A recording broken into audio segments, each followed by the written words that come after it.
let's begin.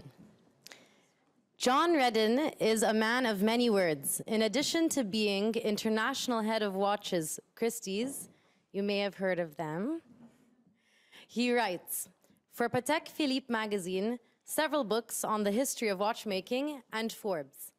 So, if you want to be featured on the list, John is your man. Straight out of Die Bundesrepublik, Christine Hutter did it the German way, approaching her watch career with surgical invasiveness from skeleton outwards. Moritz Grossmann, thanks to her, is able to surpass reliving glory days through nostalgia and actually live them. Whoever said Italians were only made for food, shoes, and winemaking didn't realize you needed a watch to keep track of all that.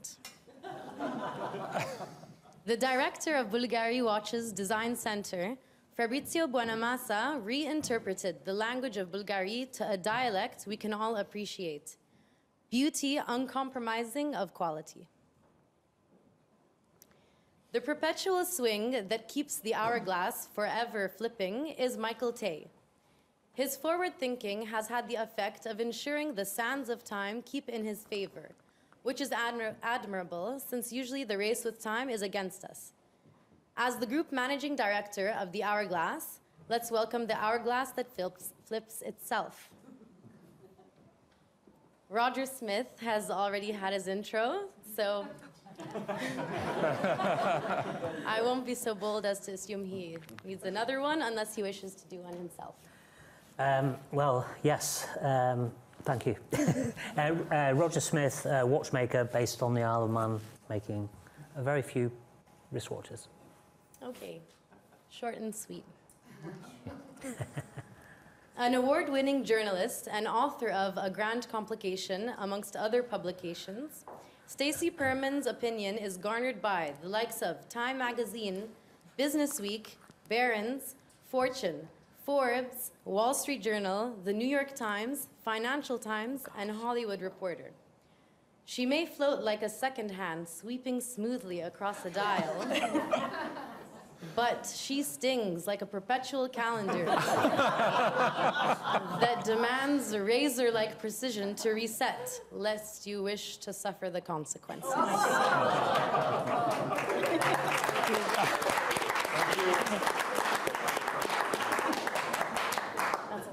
That was hands down the best introduction we've had. Dominique, well done. It's a lot to live up to. It is such an honor to be on the stage with all of you. I have been looking forward to this moment, for this conversation for a long time. And to begin, welcome on behalf of Christie's and Dubai Watch Week to this forum. We're going to dive deep, as much as we can, in 90 minutes into the world of Genta and Daniels. And ultimately, the takeaway for everyone in this room and for all of our online viewers is how these two men live on. It was 2011 that they both passed away. Amazingly, 7 years ago, and it feels like yesterday. But they all live on in our watches, in our hearts, in our minds, for those that knew both men. And we're going to discuss today their legacy and what they've left behind. And with the esteemed panel here, we are going to be able to look at their lives in very different ways.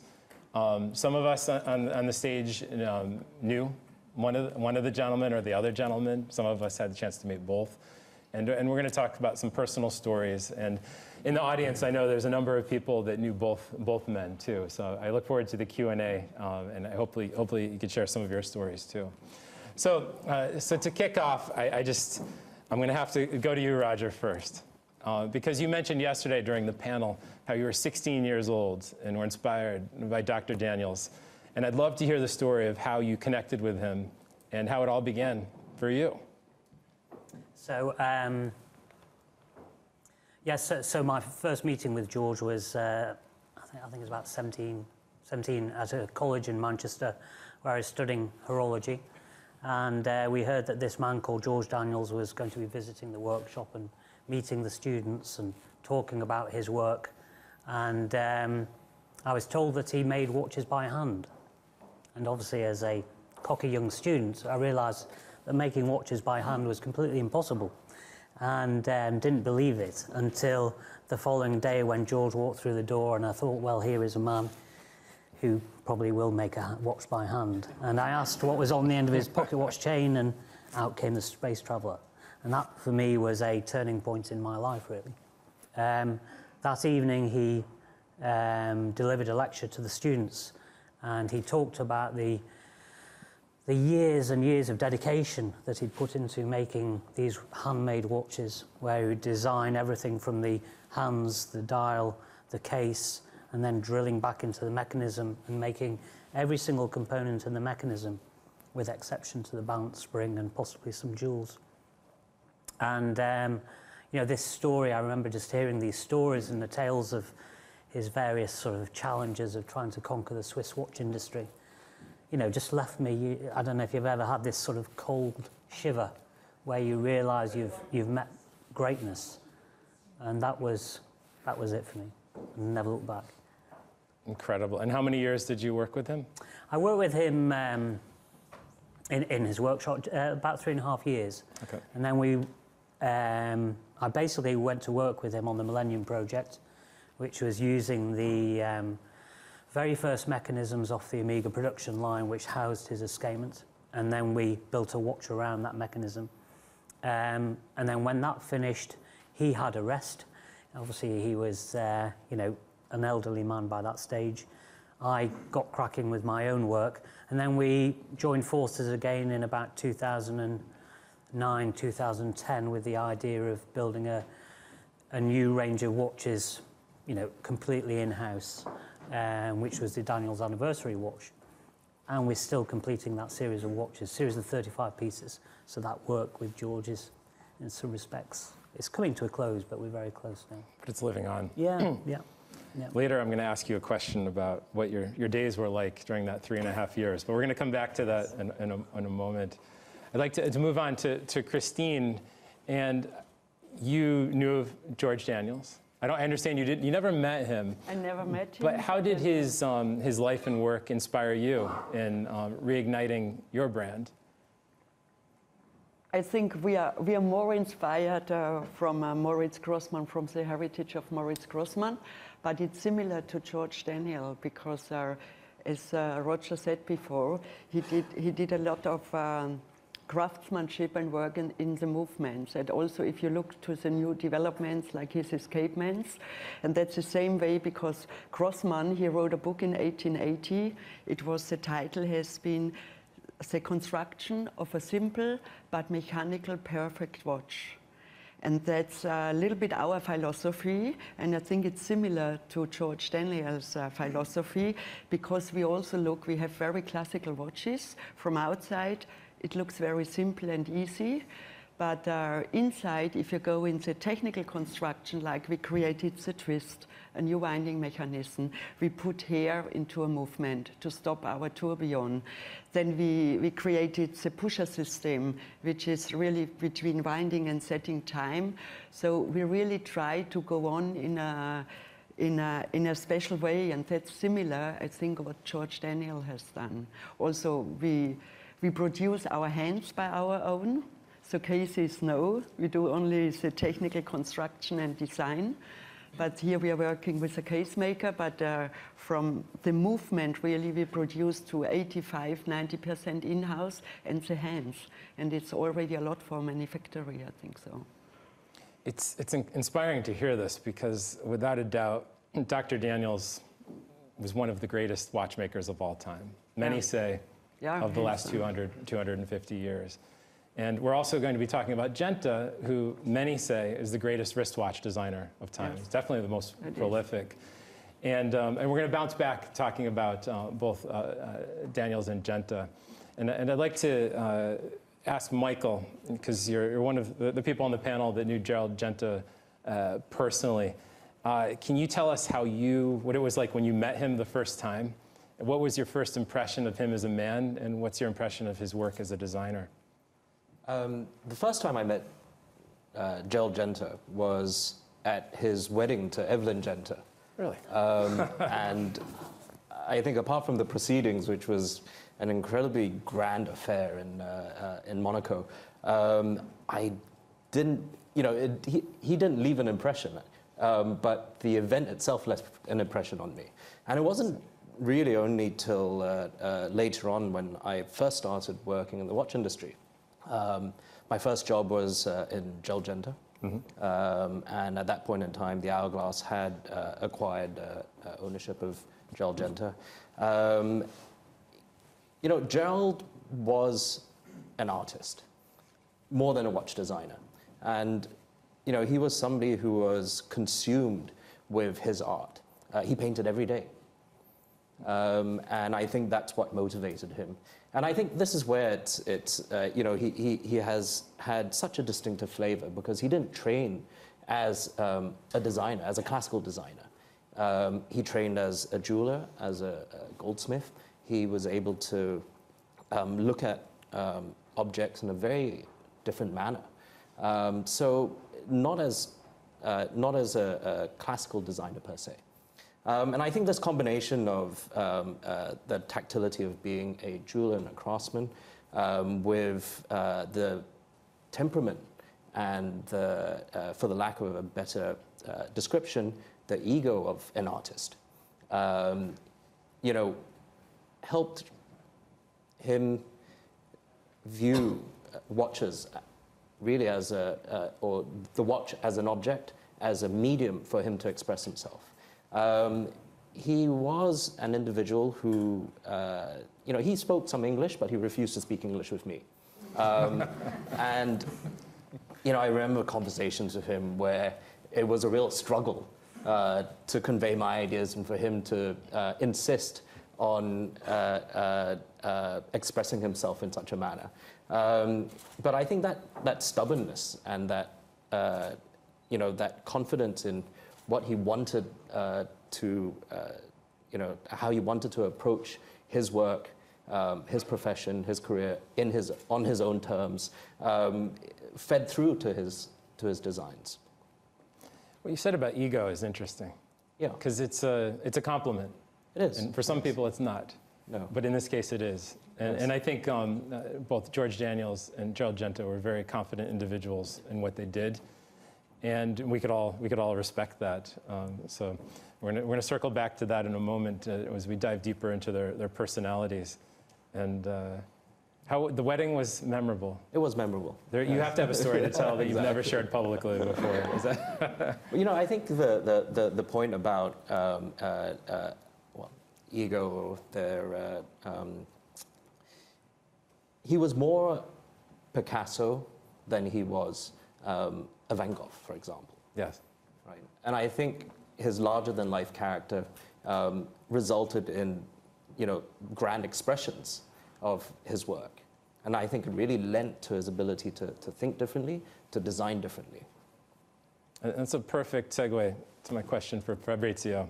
You're the one designer on the stage today. So you live and breathe, and you're always thinking differently and challenging norms from the past. Now, with that in mind, how has Gerald Genta informed and challenged your work at Bulgari? I'm a designer. I'm not just a watch designer. I think it's important to get inspiration from a lot of different areas. So when I started my career in Bulgari in 2001, the acquisition was 2000, if I remember. Yeah, well. 2000. So it's inspired me for sure because Genta makes a lot of impressive watches. And I'm really surprised when I listen to you. He's more an artist than a designer because he introduced during his career a lot of innovation, small innovation in terms of design. So it's, I never met him. If you love watches, for sure you have to be inspired by some products that Gerald Genta designs. I'll try to do my best to respect and at the same time to make a step ahead this kind of heritage, this kind of legacy, even because I work for Bulgari that holds Gerald Genta and Daniels. So it's even more difficult because I have to manage the heritage of two different brands in one product. And when decided to go ahead with the Octo in 2001, we decided to revamp this brand, and for sure one of the most iconic signature of Gerald Genta is the octagonal shape. But for me, it's not the most iconic one, because they say that Gerald Genta, that's why it was surprising, because it's an approach in terms of products very, very come from the design point of view. He changed the way to wear a watch. So he makes this beautiful bezel, these beautiful cases, this beautiful bracelet, but he changed the way to wear a sport watches. Before Gerald Genta, you have the sport watches, and after Gerald Genta, you have a different perception about sport watches. And the most important things for me was not the octagonal shape for the bezel, but was the link between the bracelet and the case. Because before Genta, you have the case with the lugs and the bracelet, and after Genta, you have just one shape. So you have a lot of different story behind the octagonal shape with the eight screws that comes out from the Geneva leaks. It comes out from the ship, from Great Britain ship. So for me, it's just a shape. The most important things is the link, because it changed completely the design of the sport watches. And today we talk about sport watches and a certain price with certain materials, with a certain way to wear it, thanks to Gerald Genta. So for me it's an inspiration. For me it's an opportunity to go ahead and to develop this kind of work in a different way. But he played with materials in a very unconventional way. For the Jeffica, for the bronze, for the first time. The story behind the Jeffica was very interesting. So it's a full of story behind the products, and for me this is an opportunity to get inspirations. When you're redesigning or improving an icon, how does that feel as a designer? Do you feel a responsibility? Yes, sure, a great responsibility. And how's the challenge? Because often when you play with iconic products, 99% you can make mistakes. Because if it's an iconic product, it means that it's almost perfect. So if you make a redesign, if you have to work with this kind of ingredients, often you can make mistakes. So it's a great responsibility. I think that my job is play with constraints and play with the science. So I have to play with the octagonal shape. I have to play with a different way to wear a grand complication watches. I have to respect the Gerald Genta legacy. I have to respect the Bulgari heritage. And when you are able to combine together these kind of things, could be that you make a good product. But just the market can tell you if you are talking about an iconic product or not. Because for me, all the watches are my baby, so all the watches are great and good design. But just the market, after years, can tell you if we are talking about an iconic piece or not. Interestingly, many of these designs in response to the quartz revolution, we could really talk a lot about Genta and Daniels in the 1970s. There's a question for Stacy, wearing your cutting edge historian hat. When these masterworks came out from Genta and Daniels in the 1970s, they were, some would say they weren't clear-cut hits initially, especially from a design side with Genta. And for Daniels, not everyone understood. They didn't ignite the watch world as they do today, but were Genta and Daniels ahead of their time? And as a historian, where's their place in history? Well, I think they were definitely ahead of their time because, as you said, both of their designs and in the case of Genta and Daniels watches were not, embraced immediately. And I think if you look through, history across industries, across academic field, there are always individuals that are ahead of their time. There was Galileo. Obviously, he wasn't a hit right away. Even Steve Jobs invented the Newton, which was the precursor of the tablet, which everyone considers an unmitigated failure. And to Fabrizio's point, Genta's designs were very different. He integrated the bracelet to the case. He used stainless steel. It was not just priced like gold, but it was treated like gold, and he had aspects that were considered hidden before, like the screws, and he brought those out.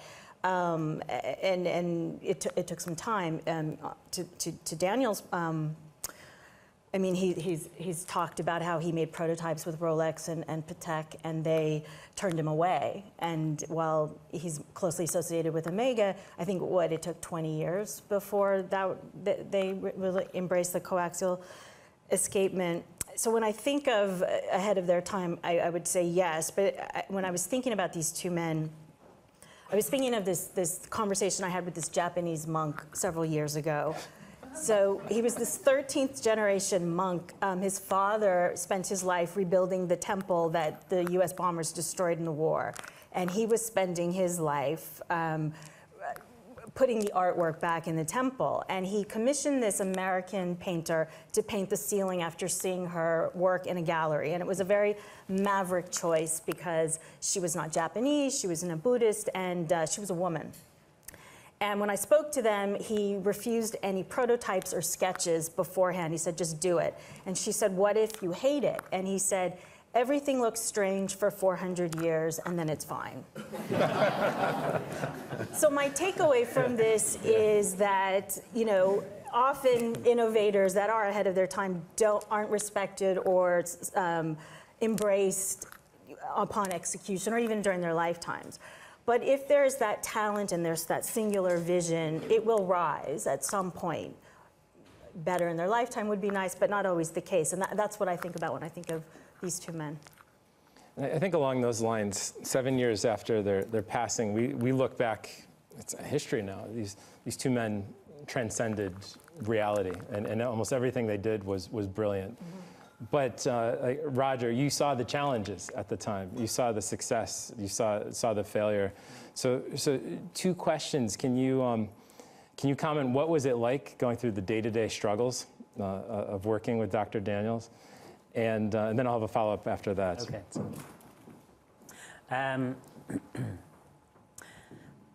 Yeah, I mean, it was is a fascinating sort of world to enter.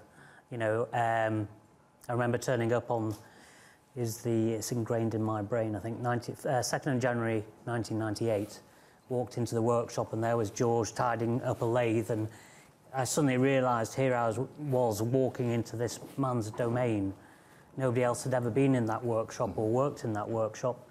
And here I was, hopefully with expectations to learn a lot from him, and I did. And it was an incredible period, and I often describe it as the sort of finest finishing school ever.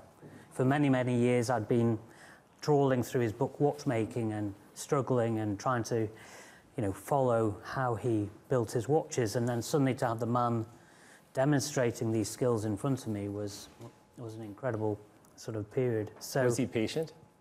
Well, I mean, yeah, surprisingly he was. Yeah. He was, I don't think many people thought I'd last longer than a couple of weeks, actually, because he had a ferocious reputation. And I mean, I can explain more about that, my thinking behind that later, but I think what he perhaps saw in me was somebody who wanted to learn. And as long as I was continually wanting to learn, he was happy to give as much information as possible.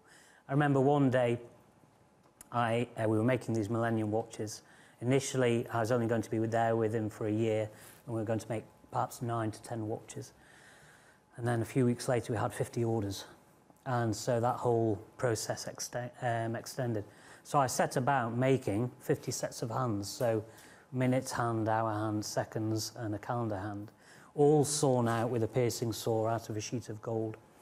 And the hour hand wasn't too bad, the minute hand was a bit easier, but the seconds hand was very long, very slender, and was bending and twisting, and I couldn't get the finishing right. And I kept thinking, should I ask him? Should I ask him? You know, there's this sort of nervousness and, you know, this doubt, you know, I should know what I'm doing, but obviously I didn't. And anyway, I just said, George, I'm having terrible trouble with his hand, and passed him the seconds hand. And he, I don't know if anybody of you has seen photographs of him, he had huge hands. They were like shovels. And suddenly these hands just sort of softened, and, you know, almost like a ballerina, and, you know, just picked up the hand, slipped it into a pin vise, put it onto the rest, and he just started almost caressing the gold away from this hand. And he just talked as he was working on the hand. And it's just an incredible experience, and yeah, very, very clear thinking person. I mean, crystal clear. You know, he never wasted a word on anything. And that's similar to his book. If ever you read his book, is just to the point. And yeah, it's a wonderful experience. Regarding his, I'll say in quotes, ferocious reputation, does he deserve that as someone who knew him so well? Well, I think, yeah, I mean, You know, choosing my, yeah. If George saw something in you, if he respected you, brilliant. He would be the most generous, kind-hearted person you could ever wish to meet. And, but I saw him with people and he was very short, very direct, bloody rude at times. And I could see why possibly he was like that, because here was somebody who'd knocked on George's door and demanded George's attention, and George was incredibly busy. He had things to do, and he didn't have a moment to waste. Every single minute of George's day was busy doing something constructive.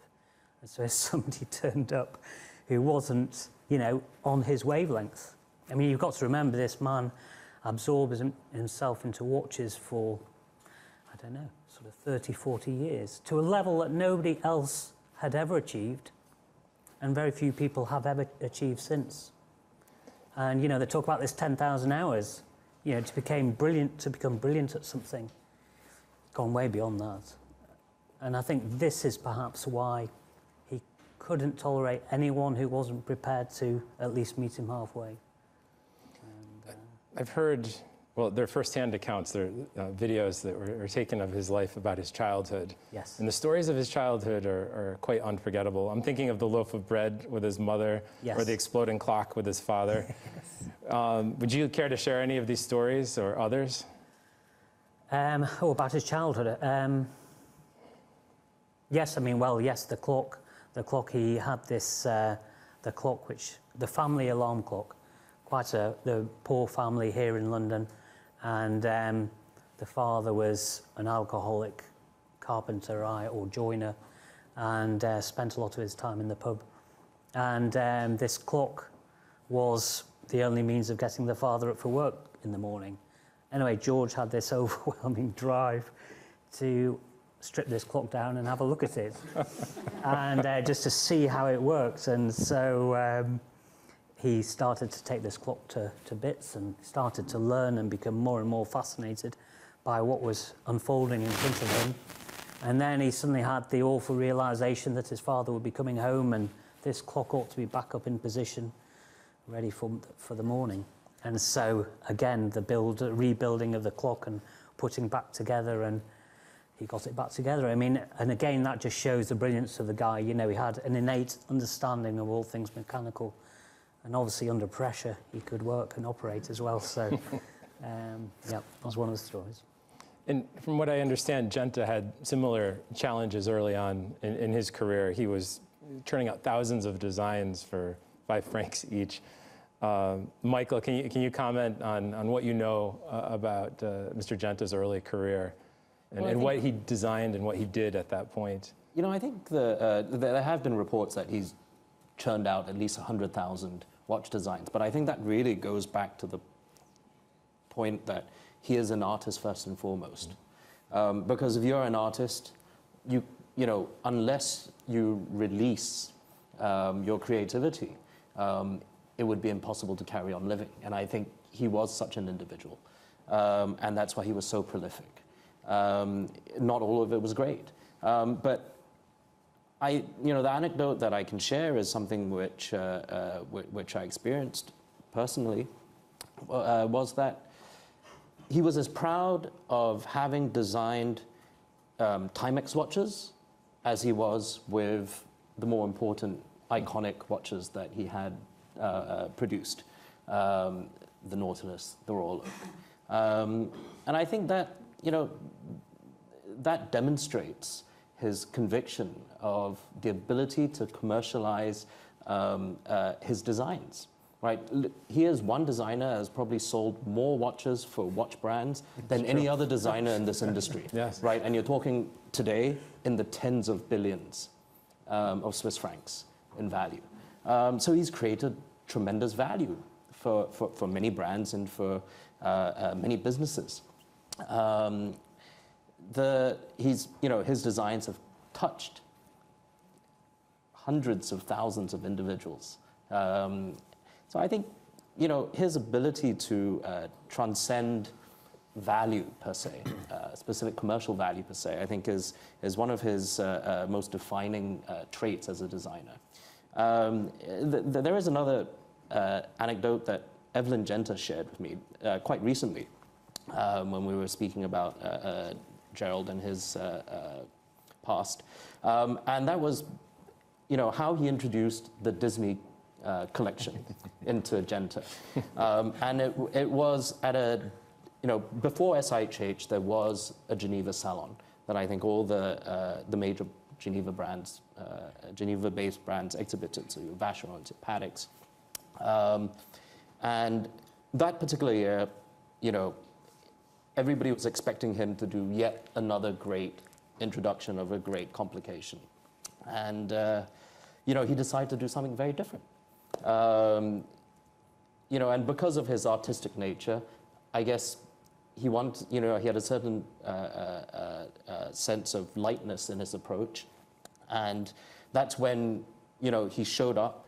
He went straight to the showcases after everybody had set up. He made a grand entry, all the brands had already set up. And he started displaying these Disney watches, right? Mickey Mouse, the Minnie Mouse, as a way to provoke the industry and provoke the seriousness and the conservative nature of the watch industry at that point in time. So such is his nature that, I think for him, design was just a matter of expressing his conviction in himself, right? He didn't really care much for the commercial realities of the marketplace. He did what he did, and it just so happened that many of his designs became extremely successful.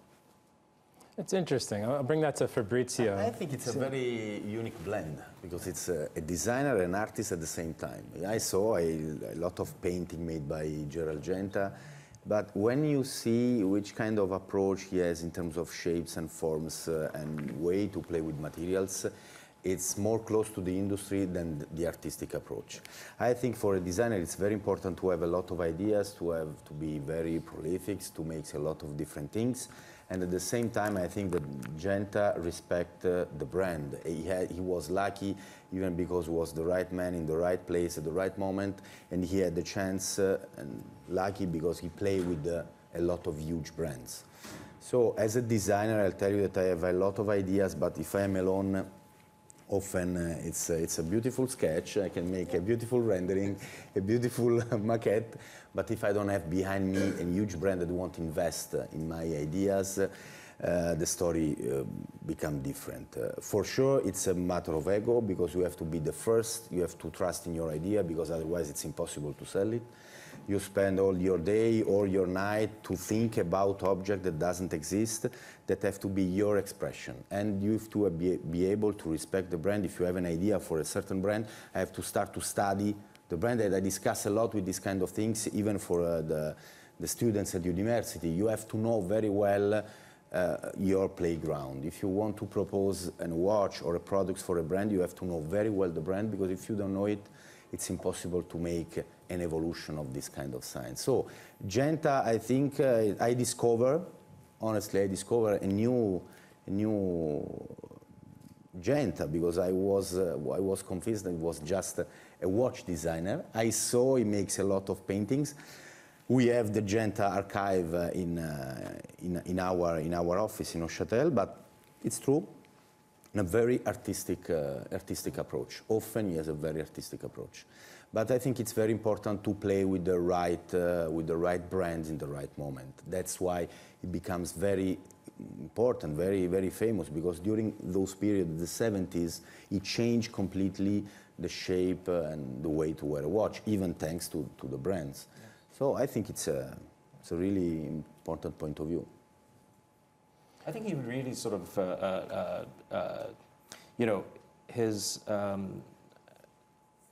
his approach under Gerald Genta. Yes.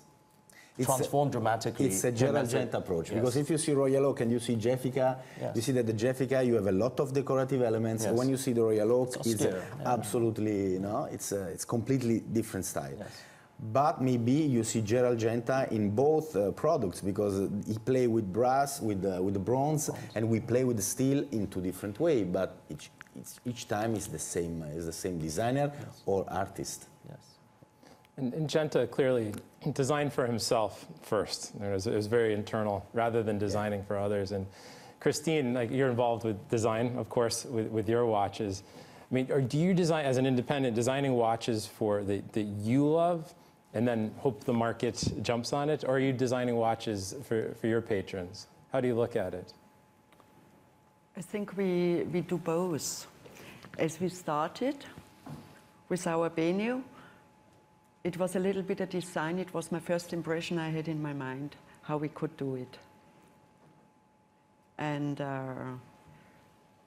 now, if you have a collection and you have the entrance in the different markets, then you need a look, what's the demand of the market, what would they like to get. And then you start, we developed like a lady piece with a designer from Singapore, with Michael Ko, and he came up with an idea, and I thought it's great. It's what the industry is missing a little bit. A lady piece with a completely asymmetric case, only 2 lugs asymmetric bezel, the sizes are different, and we put a high mechanical movement inside, and then we create a special dial for these, really a jewelry piece, but not full with diamonds, something special. And it was really a good experience because as we introduced the timepiece, I thought really, okay, Singapore will be the market, and then we will see. And at least it was everybody worldwide, they said it's fantastic. And then we went one step forward with the Digi family Machers here, and we said, okay, we have to develop this piece also for not only for Middle East, but special there. And we changed some parts in the design, and we did it together. So it's retailer and we designed together. In the background, the designer. And I think this year with the 1001 Night, it's really a very special piece. And as we introduced the watch, so we got orders from everywhere. And that's fantastic. If you mean you do a product for the market, and it's your spirit, and at least you can cover the whole world market. So it's also time a little bit different. Of both. Because you have with our Beno 37, it was a request from Japan. So they told us, please do the classical Beno, but in a smaller size. And then you have to follow this way. You have to listen and then to think about. And what I try often, I travel a lot, so I really try to talk with all retailers, because if we only produce what I have in my mind, it can be good, but it must not be good. But if you listen what the retailer would like to have, then it's the right way. And we focus also more on personalizing, customizing. So we do special editions, like last year we have done the Extreme 2x1. That was a fantastic piece, and we are working at the moment on Extreme 2x2. And again, a very, very special piece, and I think nobody has done it before, what we try to do. And yeah, it's for us, it's fantastic. We are independent, so we can quickly make decisions, and we are flexible, and we can really listen into the markets. And Thank also you. to end customers. A question for the panel is, what would George Daniels and Gerald Genta think of the market today? I open that up to everyone. Pardon me? What would George Daniels Yes. think of the market today? And what would Gerald Genta think of the market today in terms of design? Would they be happy with it, horrified, or a mixture of both? It's a dangerous I think. Oh, sorry. I mean, speaking personally, I think George Daniels would have been very proud, very pleased with what's happening. You know, Amiga are now using the coaxial escapements. We've continued with the coaxial escapements. Here in Britain, Charles Frodsham have just recently launched their new watch with George's double wheel escapement, and you know, his enthusiasm for improving the mechanical timekeeper is out there, and you know, it's been taken on by a major brand and smaller players here in Britain. So yeah, I think you know, he would have wanted to be in here and part of that. Do you think, well, you will know, did Dr. Daniels ever meet Gerald Genta? I'm not sure. I really don't know. Does anyone know? I mean, I could imagine he would have done, but for sure, I don't know. And the follow-up, Stacy, this one's for you. If you had a time machine and George Daniels was sitting next to you, leave the next best thing, but, and Gerald Genta was sitting next to you, what would you want to ask? What's the common question you'd want to ask them?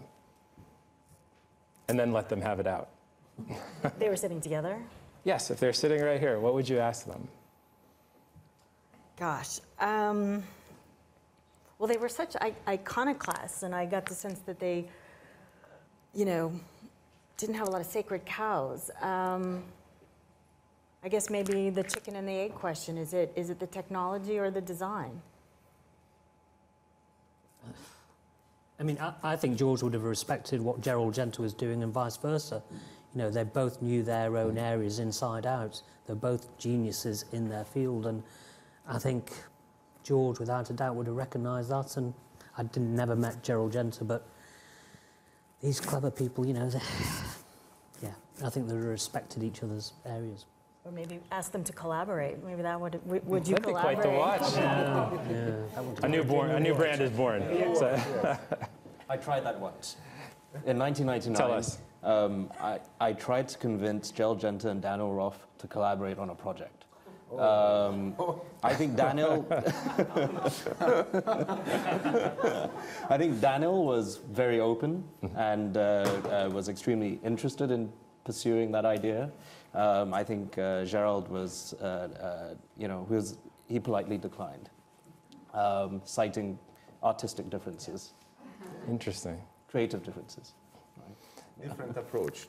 Yes. Different approach. Watchmaster and the artistic approach. Yeah. So often this is even my role because I'm Italian, but I live in Switzerland. The Bulgari is an Italian brand that makes beautiful pieces thanks to our manufacturing side, and it's often this is the balance that you have to find, because I make some sketches and the first reaction is it's impossible to do. But now we have this kind of watches. At the beginning was impossible to do. So the design, it's a matter of compromise. For sure, it's not just one person that makes sketch and everybody have to follow. In some occasion you have some designer like this, but in other occasion often it's a team that have to produce an object. So for some designer it's not so easy to change some corner or to change some radius on the sketches. For others it's a matter of compromise. You can do it, but this is the challenge. So often watchmasters and designers speak a lot but different languages, but in certain moment you find a way to find a solution. Which is also interesting because, you know, with Gerald Genta, I think Gerald Genta's namesake, the success of Gerald Genta in the 80s and the 90s was really predicated on the fact that he was supported by a great constructor, right? Pierre-Michel Gaulet, who was able to realize many of his very, very ambitious watches that he wanted to design and create. But I think he developed a lot of watches for different companies with his own brand. Yes, as well. Because, for example, I discussed about this with Gianni Bulgari, about the story about behind the Bulgari watch. And he told me, Fabrizio, the brand was really impressive, the power of the brand. So I designed this watch with the history of this logo, and after I call immediately Mr. Genta to develop the watch.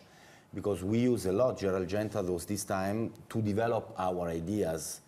And for example, the iconic dial with the 12 and 6 at very thin indexes, it was for the Bulgari. I think this was the suggestion for Mr. Genta, and he used the same design even for his own watches.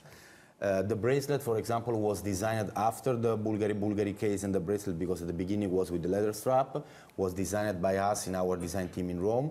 But I think the Bulgari is a combination between two great minds, it's Gianni Bulgari and Gerald Genta. I don't know who designed the case, who designed the dial. The story of Gianni Bulgari told me this was the idea, and Gerald Genta developed the prototype, developed the first cases, and developed the watch. But the idea to put the logo with this portion of cylinder, very flat but thick, with this inscription on the bezel, I think comes from the Bulgari, from Gianni Bulgari. It's interesting, going back to 2009, there was a writer who some may know in the room named Konstantin Stikas from Greece. And he called on the phone both Gerald Genta and he called George Daniels in 2009 and did interviews with each of them. And there's 6-page interviews with each of these men before they passed away in 2011. I read these interviews, and I'm just going to share a couple quotes, and then we could talk about it to the panel, because this, well, first is the voice of Gerald Genta. And it comes along to that point with the Bulgari. There's different sides to the story, and sometimes the truth is in between. And I'd like to, near and dear to my heart, the initial development of Nautilus is quite interesting to me. So these are Gerald Genta's words, his version of the story. He said, "It was a watch I designed during the Basel Trade Fair. I was at a restaurant of a hotel, and some people from Paddock were sitting in one corner, and I was sitting alone in the other. I told the waiter, bring me a piece of paper and a pencil. I want to design something for them. And he designed the Nautilus while observing the people from Paddock eating their dinner in 5 minutes. It very quickly met with success. I made the prototype in its studio, and the rest is history." He also added later in that interview, which is shocking to me because I never heard this as a Paddock historian, he initially designed the Nautilus only for women, which is quite interesting because look at it today. So any thoughts, any versions of that story you might have heard differently? It's part of the myth. So it's these two masters are still alive through the products, through the movement, through the watches. It's part of the myth. So different story, different angles, but we have the product. So it's. It's the same with the ellipse. You hear different stories from the history of it, and it's quite fun. In the same interview, Konstantin went on and said, "What watch do you wear on your wrist?" And he says, "I'll make this clear. I don't like watches." and then he's like, "But I don't understand." He said, "I am an artist. I am a painter.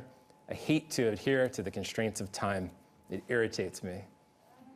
For those of you that knew Genta, I mean, those are his words. This is my answer after 1 week in Basel. It's exactly the same. 1 week in the booth. Do you love watches now, please? I want to change. But it's fine. It's interesting. He was a visionary. He talked about material, something that everyone here has worked with. He talks about how you brought up the bronze Jeffica, how he wanted to try different materials. He said when one creates highly valuable watch, its price does not depend on the material. We could use platinum or aluminum, makes no difference. And that is ahead of its time, considering what we've seen independents do. Would you like to comment on that, Roger? Use of materials that you've seen in time? It's probably very difficult for me to comment on that because I use fairly traditional materials. But no, I mean, I can see his point, and you know, it's a different way of expressing yourself, isn't it? And that's what an artist needs, colour and so on. So we're waiting for a titanium watch from him. Rubber case series 2. Exactly. And do you remember he was being called in 2009 because you were with George at that time? Yes, indirectly. Yes, I was on it. Yes. Because in this interview he talked about you. And I'd like to read his words. Oh dear. He said, "I should like to mention that a young man..." Let's stop there now. Okay. That's good. I'd like to mention that a young man who was my assistant stood out as brilliant. He's now very established here on the Isle of Man in his workshop. And between him and his workshop and me and my workshop, We're the only place in the world where you can buy a totally handmade watch. And then the interviewer asks, Constantine asks, what is this man's name?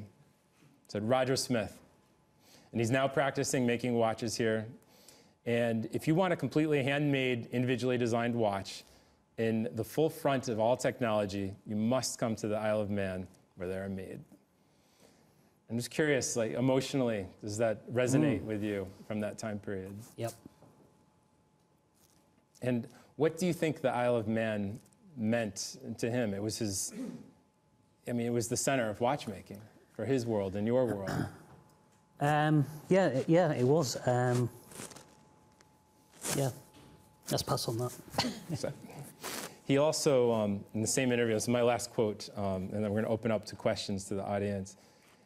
Constantine asked him, which complication for you is most difficult to produce? And he pivoted and talked about escapements. He's like, I stick to my work with escapements. I don't have time for anything else. He's like, I'm too old now, so I'm happy with my escapements. And I think that really just captures the core of what Dr. Daniels believed in. With that, I'd like to, looking around the room, there's so many people that knew both of these individuals, had personal stories to share. I'd like to pass the mic around and please ask questions to the panel or share stories along the themes that we've been discussing today to honor these two gentlemen. So I'd like to open up to the audience at this time.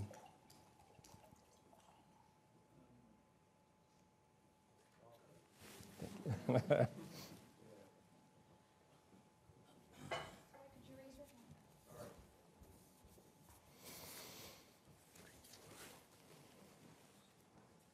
Okay, so I guess this goes more to Fabrizio than anybody else.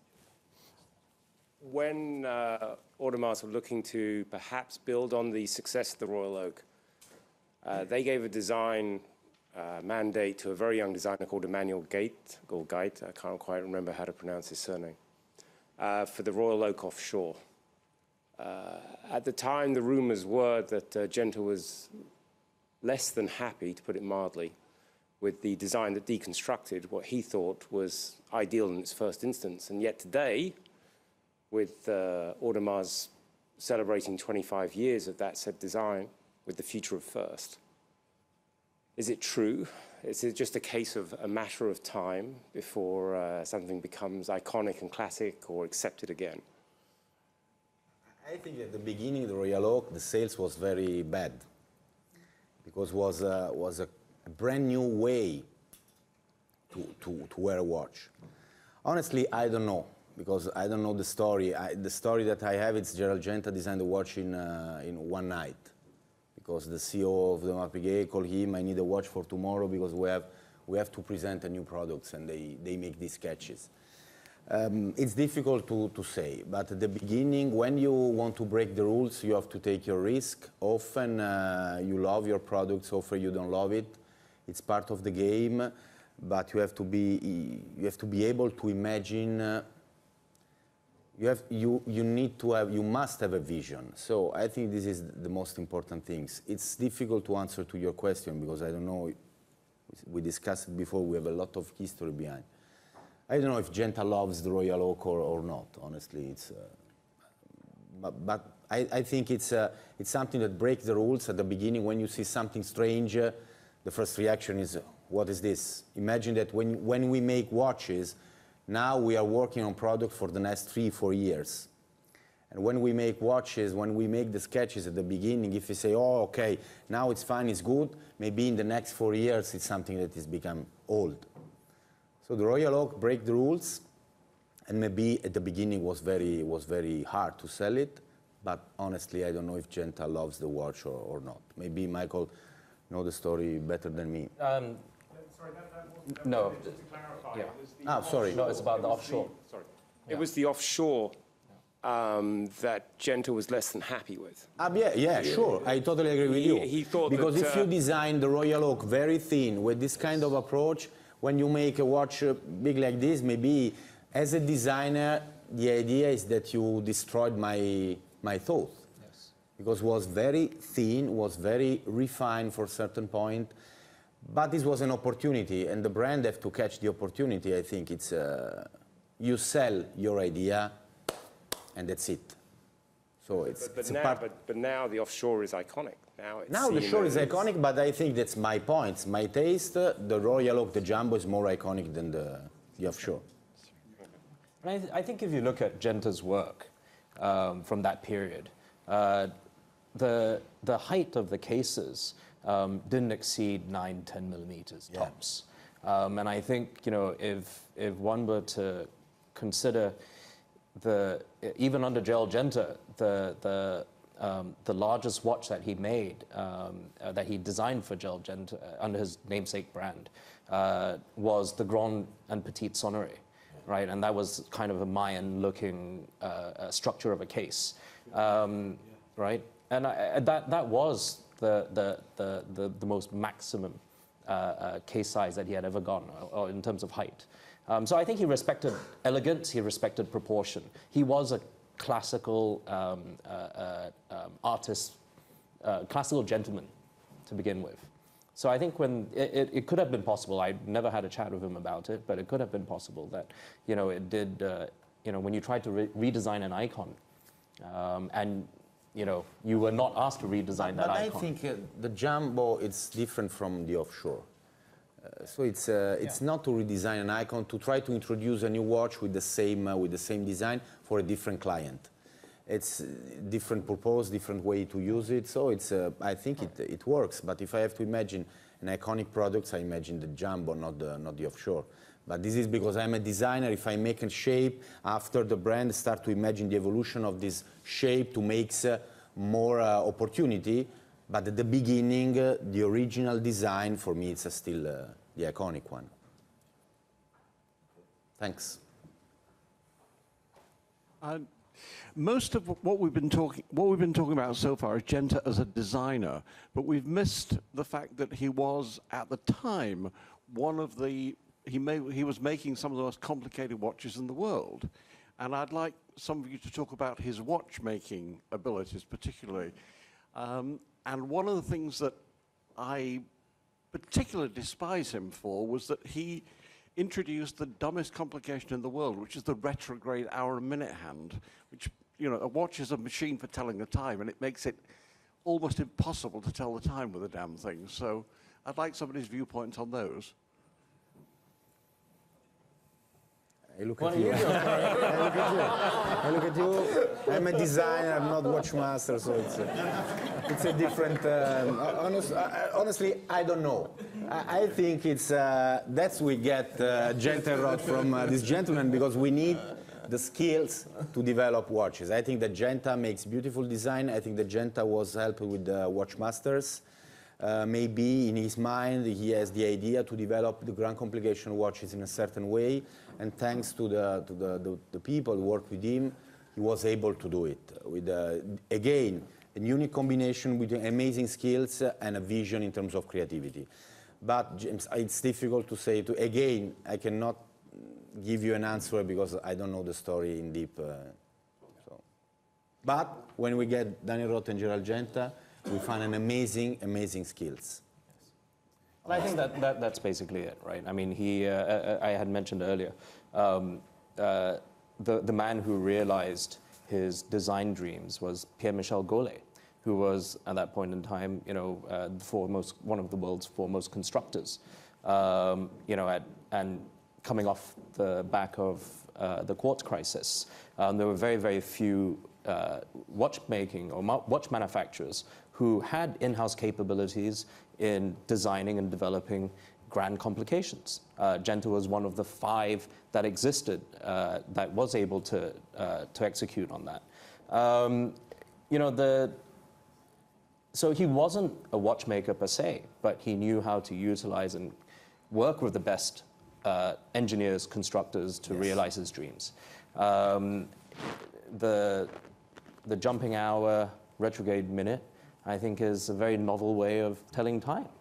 And till today, it exists within the Bulgari collection. So I think that's, you know, that's proof and testament that people do enjoy that complication. It's interesting to think historically how both Daniels and Genta and how they thought of form follows function. At least my personal opinion is Dr. Daniels and form followed function. I'd like to hear your comment on that. But then with Genta, he didn't care. I mean, it was just about the design, how it looks. But first, with Daniels, did form follow function? Let me see. With designs of movements and dials. Yeah, I mean, so I mean, when George was designing a watch, I mean, he had a big criticism for the industry that they didn't know how to design watches, and he said most people can't even design a correct dial; they look like gasometers. So his key goal was, you know, this is perhaps a difference in, you know, obviously key difference in design approach between Genta and Daniels. His key focus on every single watch he made was to design the dial first. Once you can make sure that the dial is legible, and with an instance you can tell the time. You don't need to read the time, just with a flash you can tell the time. If you can achieve that, then you have a great watch. And so with every single watch, I mean, I've got sketches of half a dozen to a dozen pocket watches where he's just practicing different layouts and combinations of seconds, chapters, and up and down, and temperature compensation dials and things like that, until he worked out the correct balance and feel and weight of the whole dial. It's only at that point that you then drill back into the movement behind and start to design the mechanism behind to come through to the dial. So certainly the dial led the whole of the construction of the mechanism. And I'm assuming he never used computers to design anything. What about Genta? Did he use computers? Always impossible. It's an artist. Yes, It's impossible. which is beautiful because we're talking about two men I don't know. in It's a a pre-CAD world. different age. Yes, Now you are obliged. Without computer, you cannot make this kind of piece of art. So you have to be able to manage the technology and the skills in a correct way. If you are obsessed by computer, often in terms of design, the computer-aided design could be dangerous, because if you are not able to manage it, it's the computer that makes the watch, not you. And it's not so easy. You have to very well know all the softwares, because otherwise you are not able to manage the shape on the surfaces. At the end, you have it's a strange Frankenstein watch. Do you see in the industry today, not talking about specific brands, are they letting computers design their watches for them? Today, without computer, honestly, I cannot imagine to have watches. With this time to market. If I have 10 years, maybe I can make a watch. But if I have to produce a watch to make a redesign, to make a restyling of a dial is less complicated. Use computer just for the graphic design, but in terms of surfaces. For cases and for bracelet, first of all, the bracelet is a piece of engineer. Have to work with the buckle, have to fit on your wrist. The bracelet is most difficult things. When you design watches, the bracelet is a nightmare. And they have to fit with the case. That's why, for me, Genta is a master, not for the octagonal shape, I come back, but for the link between the case and the bracelet. The integrated bracelet. The integrated bracelet, yes. But coming back for designing computer, so if I look now what Grossman is doing, if we start with drawings. So the first design drawings are made by hand for the dial, for the cases. And after, we try to set also the movement, if we start with special constructions.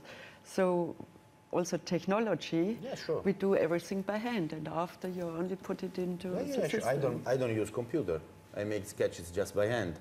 But I have even a team of designers that took my sketch and transform in a beautiful rendering with the 3D surfaces, A classes. It's fantastic. But because I need the team, because otherwise if I'm alone, I can make beautiful sketches, and after I have to immediately find someone that make a 3D files to make prototypes, or the movement, it's the same, but it's a fantastic approach. Back to the floor. Thank you. Okay. This is working, yeah. Okay, regarding the Royal Oak, Audemars Piguet chose not to celebrate the 20th anniversary of the Royal Oak, because the Royal Oak offshore, because they had just celebrated the the 40th anniversary of the Royal Oak. So I talked to Emmanuel Gate, and actually he said that Genta went nuts when he saw the Royal Oak offshore.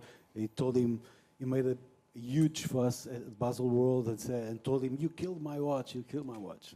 So that's just disclosing Emmanuel Gate's take on the Royal Oak versus Gerald Genta. And now, I don't want to sound iconoclast, but I need to assume the part of the devil's advocates. So Gerald Genta is regarded as a genius, and he was. But there are a few of us, a little bit me included, that think that he milked a little bit the cow too much regarding the integrated design, selling the same overall concept to several companies. Yeah. And we had the mention of the Mayan pyramids. It's funny because yesterday several of us were having dinner, and we were going through Genta's designs, and some of them were, well, the word more used was ugly. So was that, it was experimental, but those, I would also like to know what's the value of those timepieces in auctions. That those complications with the pyramid structure, that, you know, the 80s were not a good decade for watch design and overall. So I would like to know your take on that, the integrated design plus those designs that are less known for the worldwide audience. I think the pyramid one is not so good because what's so decorative. And when you play with decorative elements, it's the first time that become old. The pure shape is forever. We talk about Royal Oak today. And the pyramid was made with a lot of decorative elements, even the Jeffica, a lot of decorative bolts around the bezel. You say today, and you can immediately recognize the age. It looks like old, because the taste changed during the years. It's a vintage pieces. But when you talk about pure forms, like the Royal Oak, like a Bulgari, like the Nautilus, it's just the different forms that play together, and it's timeless. This is my point. I don't play a lot with applied decorative elements because it's the first thing that becomes old, because it's a matter of style. It's just a style. When we talk about design, we don't talk about style. We talk about a lot of different things. Idea, vision, different way to play with materials, small innovations, but not decorative elements. If you need decorative elements, it means that your idea is not strong enough, and you need to make maquillage. If your idea is very strong, you don't need to make decorative elements, because it's strong itself. I think if we look at Genta's work and Genta's body, and if we reflect on that as Genta the artist, you know, with all artists, visual artists, you have their early career, their mid-career, the mature, you know, mid-career, mature period, and then, you know, the period they have towards the end of their lives. So if we were to look at Genta at the outset, he first burst onto the scene in the 50s. He had just graduated. Some of the more iconic designs of the 50s were really the work he did with Universal Genève. And if you think about it, that was perhaps one of his most successful early designs was the pole router, where it was quite minimalist and very, very different to the works that he produced right at the end. You know, it was quickly followed up with the reinterpretation of the Seamaster, of the Constellation, you know, in the late 50s. And, you know, towards the end of the 60s, where he had already established himself and had already started collaborating with AP and with Audemars Piguet, you know, he designed, I believe it was 69 or 70, he designed the first drawings for the Royal Oak, right, before the launch in 72. He then followed it up with, in 76 with the Nautilus, with the Engineer.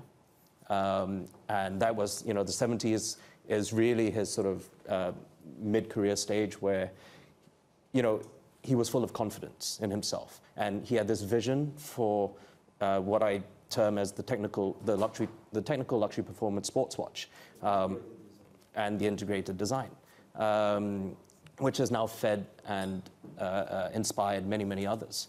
His later career was really centered on his own house and the house of Genta.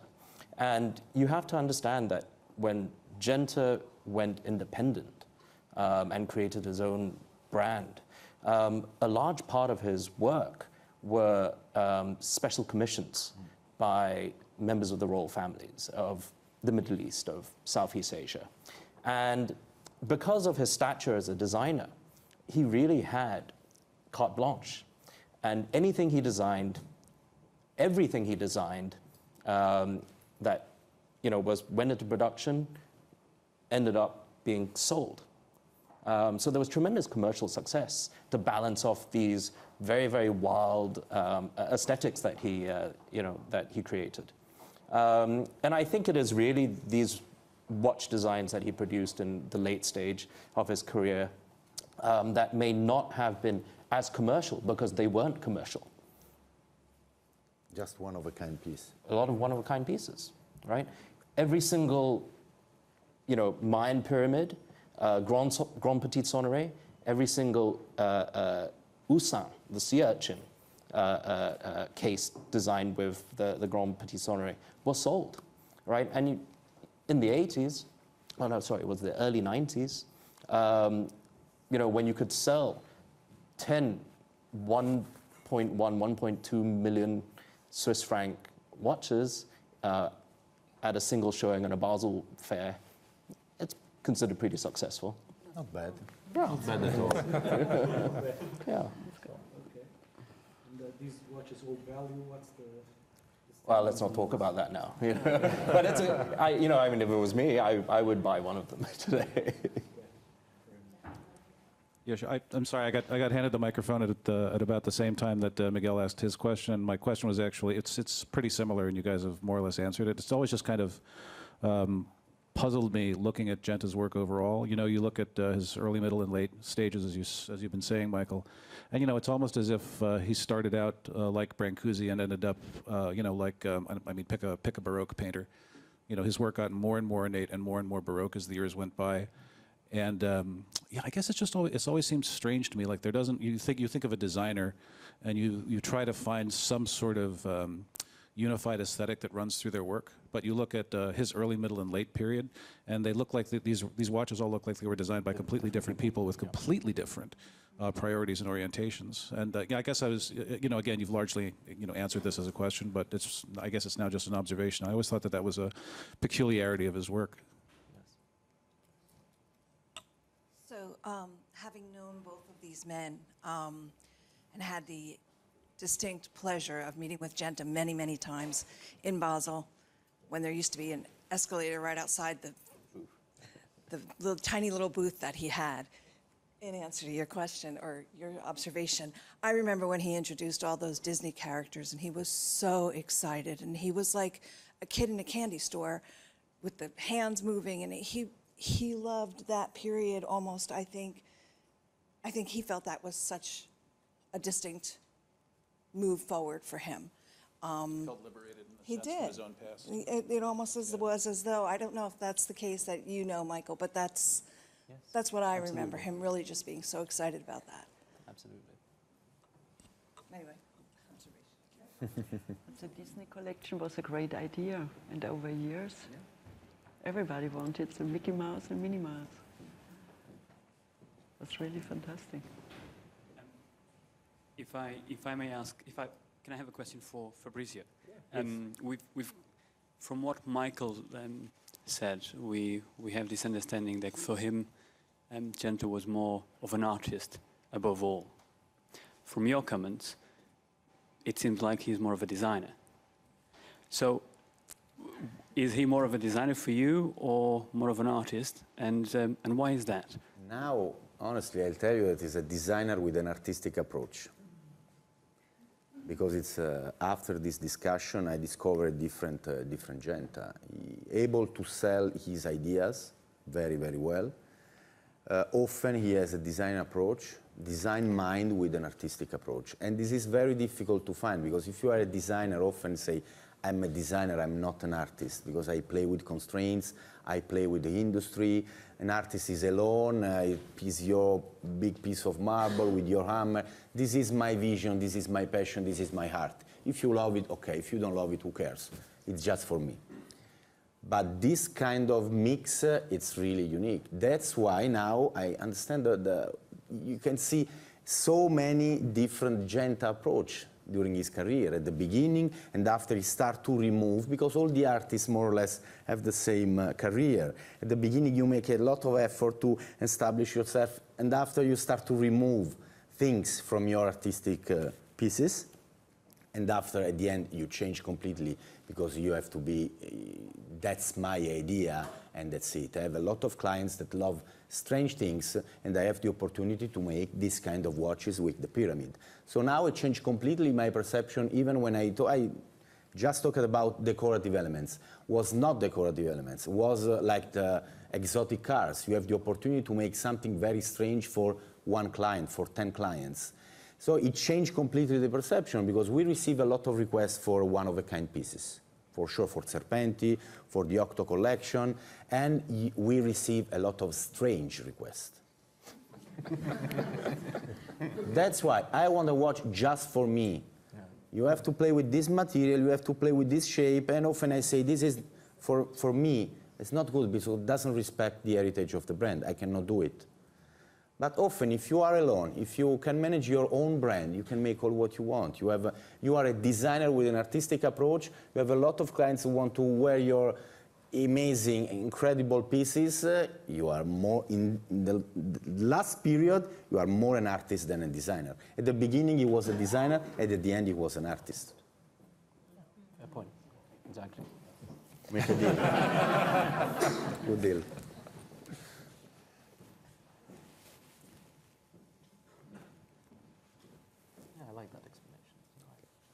My question is to Roger. Would George Daniel accept comments or opinions regarding the designs or the mechanism towards the design, or he would do what he thinks is right regardless? No, he's very much, yes, a self-contained watchmaker in that respect. And no, he, I mean, I remember one challenge. Oh, from me, sorry. Oh, sorry, right. In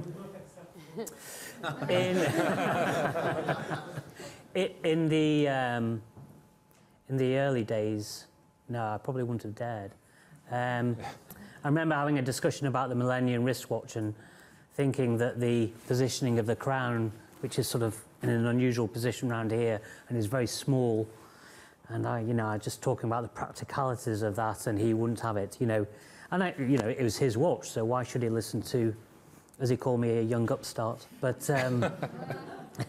but latterly, he started to, be more open, and I designed the Daniels anniversary wristwatch, sort of for him, and that was accepted.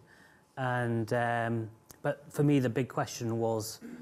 In that particular watch was, during the design phase of the anniversary watch, I'd had the idea to create the single wheel coaxial escapement. And I knew there were real benefits to using that. And I didn't really want to go back to the two individual separate wheels, the upper and the lower wheel, because of the challenges I'd had in making those. So the day came when I had to make this proposal to George. And he came in, I asked him if he'd call into the workshop, and he did, and I told him what I'd been thinking about, and I'd actually prepared a watch, one of my watches, but with the single wheel coaxial in, and I said that, I really need to put this in your watch. And he looked at it and, under the microscope, said, fine, it's an improvement. It's a worthwhile improvement, so go ahead. So that was a big moment, yeah.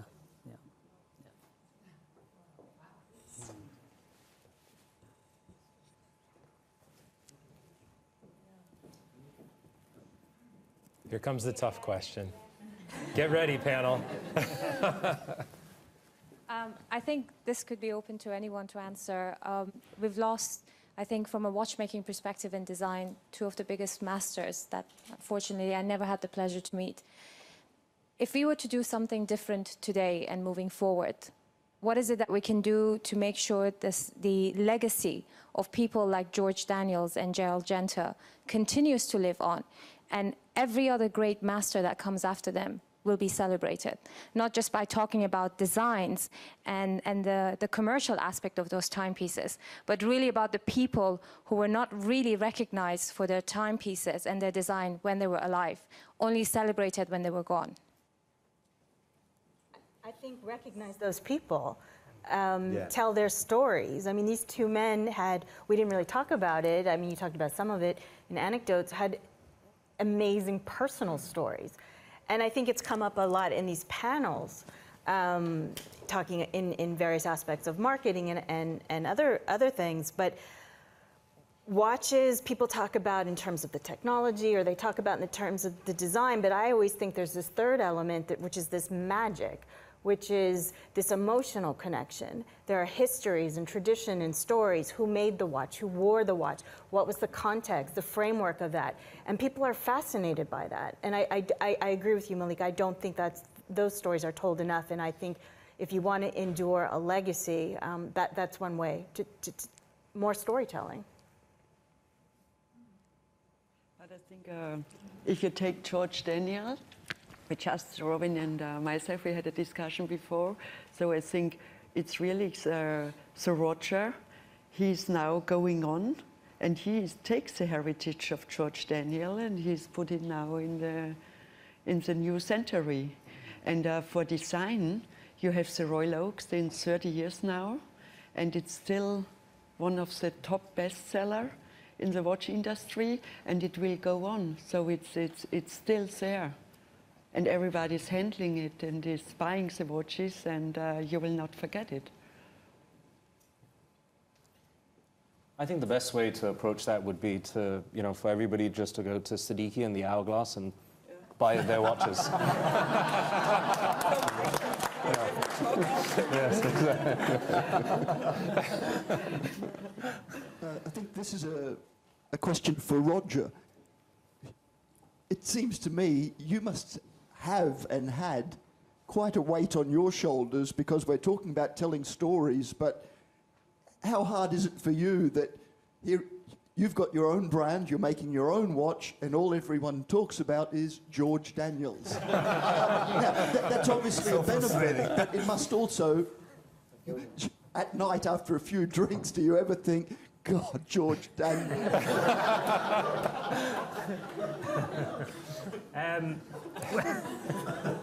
Well, he wasn't a bad person, to be talking about, was he? No, I mean, no, not at all. I mean, I'm hugely grateful for that opportunity to work with George, and the chances are, I mean, I took my first and second watch to show him. My first watch, he said, "Go away, it looks awful." Second watch, which was made 5.5 years later, took 5.5 years to make, that clinched the job. He eventually offered me a job working with him on the Isle of Man, and that directness, that bluntness, was, had he told me the first watch was brilliant, you're a great watchmaker, God knows where I'd be now, because it wouldn't have sold. So no, I'm always grateful for that. And yeah, no, it's I'm carrying, in some respects I'm carrying on with that sort of drive to improve the mechanical timekeeper that he had. And I built on his work, and I think I've done justice to the work. But now I feel, maybe, I don't know if Michael could say it, but maybe I'm coming into my own work now, and I've become, And so how open would you be to have an external designer? I wouldn't. Sorry. No problem. He's so busy anyway, but for me, it's a very, very personal thing, and over the years, people have said, "Why don't you collaborate with such and such?" or, "Why don't we do work together?" And I couldn't do it. It's impossible. My watches are my watches, and You know, it's all I've ever done for, you know, nearly 30 years now. And, you know, likewise, George, you know, he could never have worked with anyone. He could never have collaborated with Genta, no matter, I'm sure, as I said, they had mutual respect for each other, but it's such a personal thing. Did he admire other watchmakers? Very much so. He had a great respect for, you know, Derek Pratt. They had a close relationship and used to bounce ideas and so on.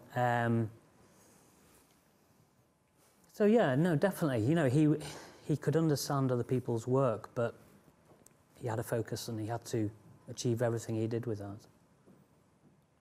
You know, what Roger isn't saying is the reason why he doesn't talk about himself so much is because his wait list is so long now, right?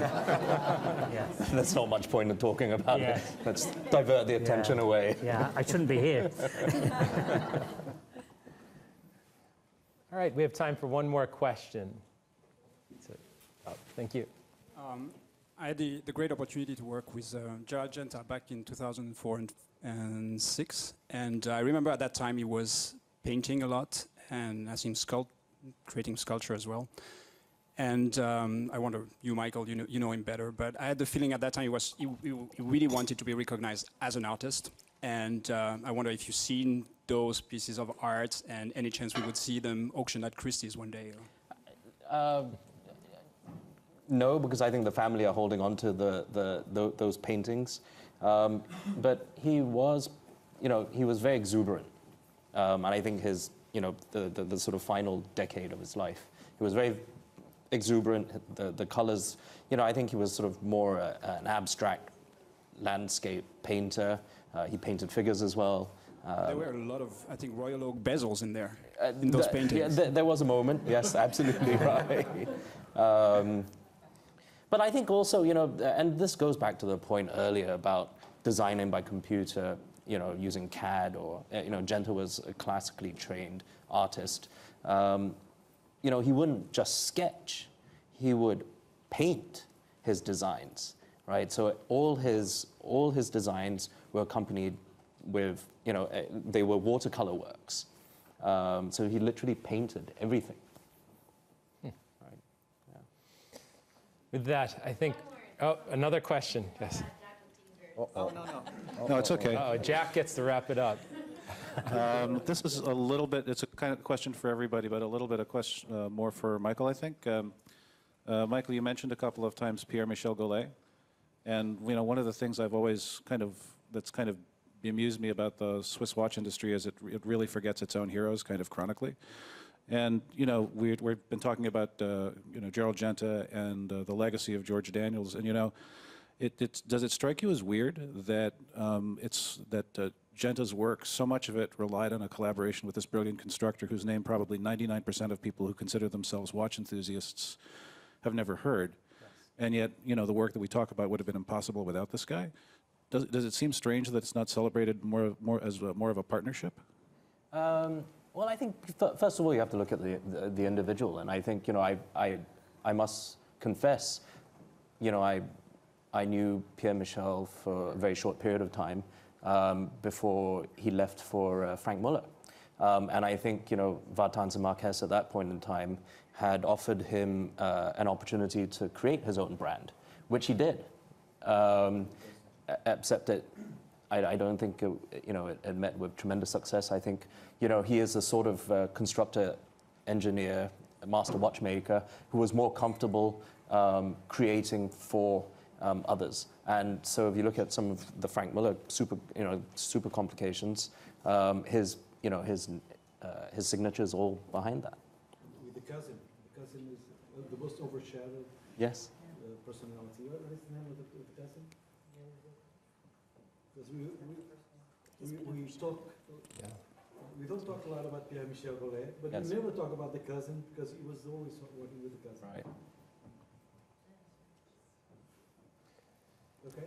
I think in 90 minutes, we've scratched the surface of talking about these two gentlemen. And I encourage all of you to ask questions of our panelists afterwards. But for now, our time is up. I want to thank this exceptional panel for your time, openness, and sharing. Thank you so much. Thank you, Stacy.